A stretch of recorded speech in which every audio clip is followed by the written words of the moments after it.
Hey, it's Karen here, and in this video, we're going to talk about 5 ways that you can lose weight over 40. The number one way, take down your stress level. If you're over 40, you're quite likely in the perimenopausal state where our cortisol starts to take a higher ride. So that means our stress cup is fuller. Even if we don't feel stressed, we're walking around storing it in our body, and our hormones are going like this. They're not at a steady state. Our hormones are weaving up and down. When we are producing more cortisol, it's important to be able to deactivate that. So there's stress that we can control and stress that we can't control. In order to be able to manage the stress, we need to look after the stress that we can control. So that might be things that you normally would do to lose weight, which is interesting. You might be working out really, really hard, taking something like CrossFit or running lots of miles or dieting, maybe going on a keto diet, intermittent fasting diet, any diet out there.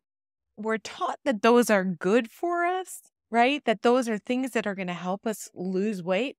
But if we're doing it at the wrong time of our cycle, they're actually hurting us. They're actually adding cortisol to our cup.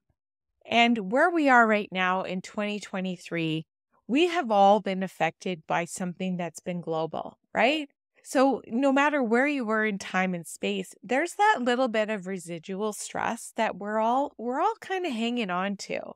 So that's going to have a bigger effect on you if you're over 40. And like I said, your hormones are doing something that you can do that would take down your stress levels naturally, especially if you have a lot of stress that you cannot control, is to develop a meditation practice. And I know, meditation, it's hard to do. It's hard to find the time to do it, especially if you're a busy person.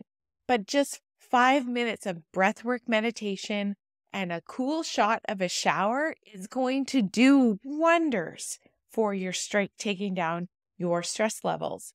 It's really cool. Number 2 is to energize your hormones. So how do you energize your hormones? Well, there's a couple of things that you could do. Your body is giving you signals. So if you eat something and you're tired afterwards, your body is giving you a signal that it doesn't really like that food.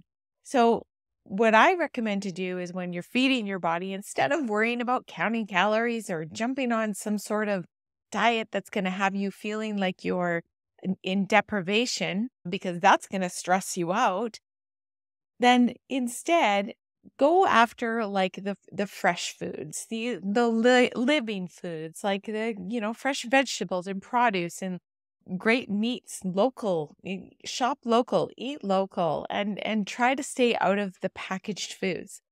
Also, like I mentioned earlier, just kind of keep a note of is this meal giving me energy or is it sapping me out? So tap into intuitive eating. I talk a lot about this in my book, Be Weightless, about the intuitive eating patterns, typical things, sugar, or anything that with high processed fat will make us feel like lethargic within about 20 minutes after eating.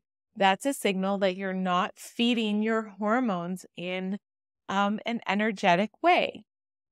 Another thing that you can do to energize your hormones is take note of how you feel. Like if you're doing like hardcore workouts or any workouts at all, take note of how you feel afterwards. If you're feeling like, oh my gosh, I'm tired for the rest of the day, it's probably not the right workout for you. It's probably not the right eating plan for you if you're feeling tired. So take note of that. A good workout should leave you feeling energized. That's what it's for. So if it's not, cut it back. Cut it back to like 30 minutes. So that's another thing that you can do. There's a couple of things that you can do to help energize your hormones.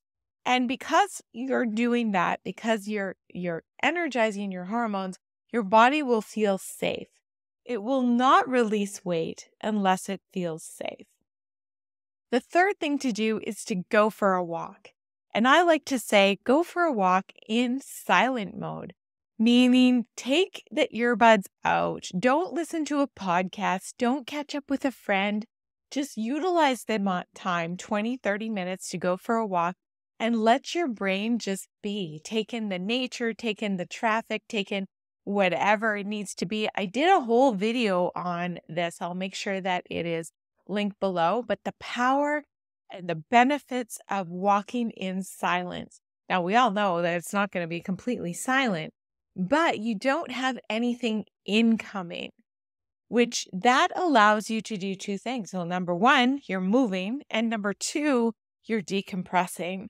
Again, it's another thing that will help to aid in weight loss if you have weight to lose, and especially over 40. It's a lot better for your body and that stress and the cortisol to walk instead of run. Now, I'm not saying that you have to give up running, just kind of taking it down, and we can have a whole discussion over that. Number 4 is sleep like your life depends on it.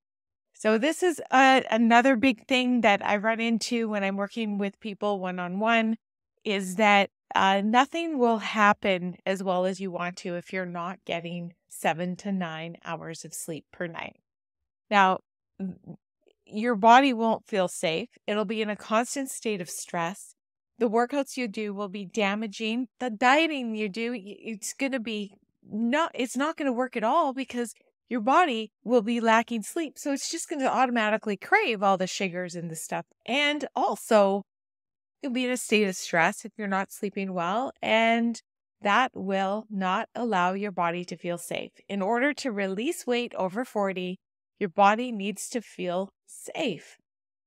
So if you're not getting 7 to 9 hours of sleep per night, the first thing that you need to look at, before you've even looked at all the others, actually, they all kind of work together, is your sleep hygiene.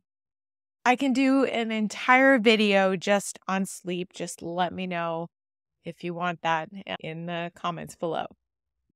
The 5th easy way to lose weight over 40 is visualization. So this kind of goes hand in hand with meditation. All you need to do is close your eyes, and maybe a great time is after you've done that breath work. Close your eyes and start to visualize what your ideal body looks like and feels like, more so feels like than looks like. The more we can train our brain into feeling how we want to be right away, the faster the effects will come.